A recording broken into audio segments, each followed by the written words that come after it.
The New York Post is getting some heat for shaming a paramedic for working a second job. So now you might be wondering, well, wait, well, that doesn't make sense. Well, for me, the entire story doesn't make sense, but let me give you some of the details. So now an article in the Post outed and attempted to shame a woman for, who's a paramedic, for getting a second job doing nude modeling. So this is somebody that's opened up an OnlyFans. So now this is written by Dean Balsamini, and Susan Edelman.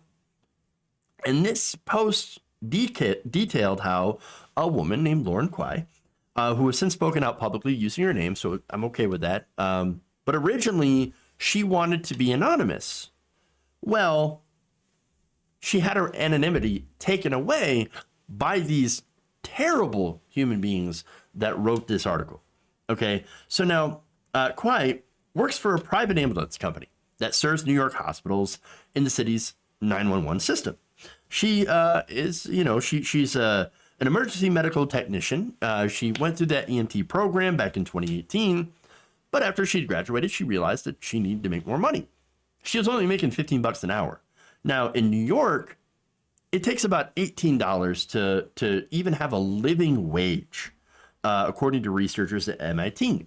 So, one of the things that she tried to do actually is to complete more training. So she did. She became a paramedic last year at a school that charges about $13,200 in tuition.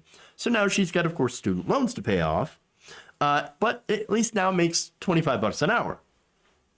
That's better, but still, that's still a lot of debt, and you're not exactly living comfortably, especially in New York. So now she wanted to work a second job. And part of her reasoning is she didn't want to get burnt out as a paramedic, which is completely understandable.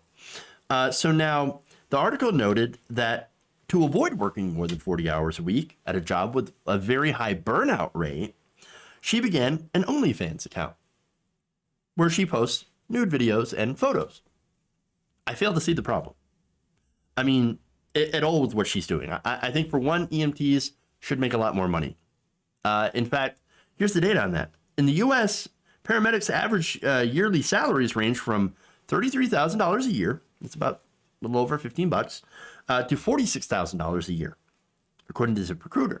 So now when you compare it to, for example, our nearest neighbor, Canada, they actually pay their paramedics far more. They earn an average of about $57,000 per year. So that's quite a bit more. And of course, they have a public healthcare system, which we have a private healthcare system.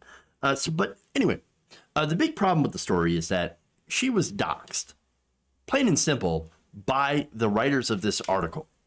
Okay, Kwai wrote on Sunday that Balsamini went against her wishes by refusing to allow her to be anonymous in the article.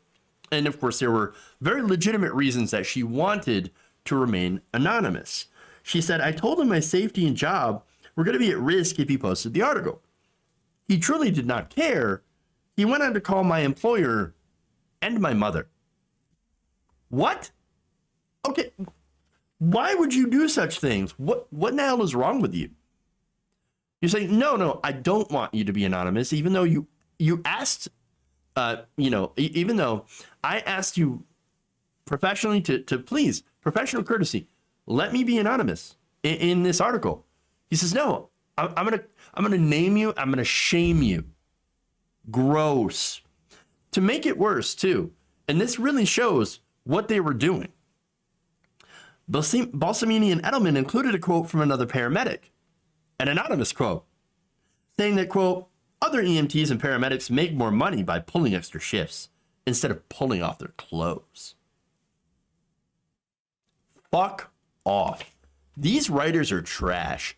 New York Post, get rid of your garbage. Take out your trash. Okay? These people are gross, disgusting people. You're going to dox this woman because you wanted to shame her because she decided to take ownership of her own body and use that to make money on OnlyFans. You're a sick person. You two are sick. Gross people. Fired. You should be fired. But let me get the other thing straight, okay? Sex work is work, okay? If she wants to do an OnlyFans to make extra cash, that's not a bad thing. I think that's a fine thing. As long as you want to do it, that should be up to you. That's your body that you're selling. And by the way, I love the argument, like, oh, you shouldn't be selling your body for cash. Dude, that's capitalism. That's all you do is sell your body for money. Sell your body, your time, your even your brain.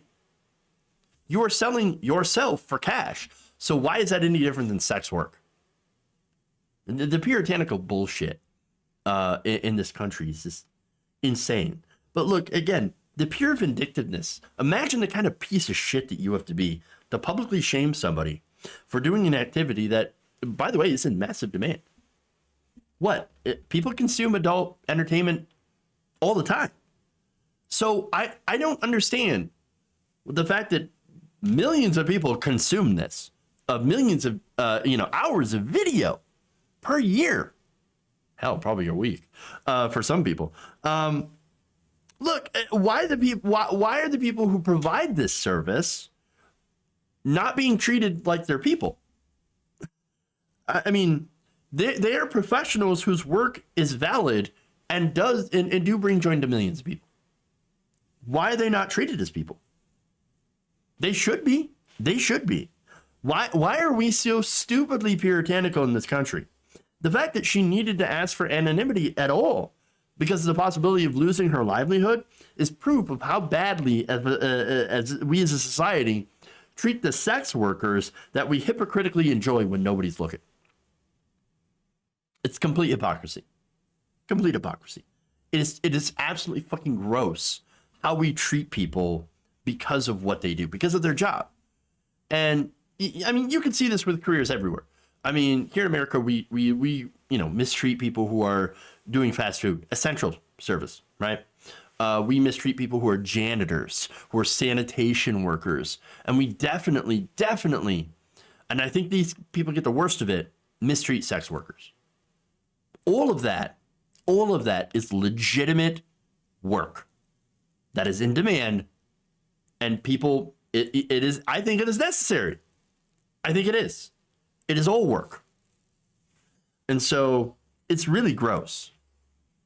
Now, in response to the story, this person did get a lot of support. Okay. One person, Dr. Brooke Magnanti, says, like I said, every frontline worker I know in America is a side gig of some kind. People barely get above minimum to answer your 911 calls. Don't like it? Pay them what they're worth. I agree with that. Sure. Mark D. Levine says, it's a scandal that we pay paramedics so little they need second jobs, but then adds, sex work is work. I'm not going to link the New York Post article because it's garbage. Absolutely. Alex Edelman adds, there's absolutely nothing wrong with this except the fact that she isn't paid more for being a medic. I can definitely agree with that. And the ACLU adds this.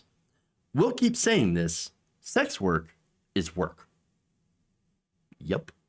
If you enjoyed this video, please give us a like and share with your friends. You can subscribe and help out the channel by becoming a patron. It's patreon.com/Jeff Waldorf, or you can become a channel member as well by hitting the join button below.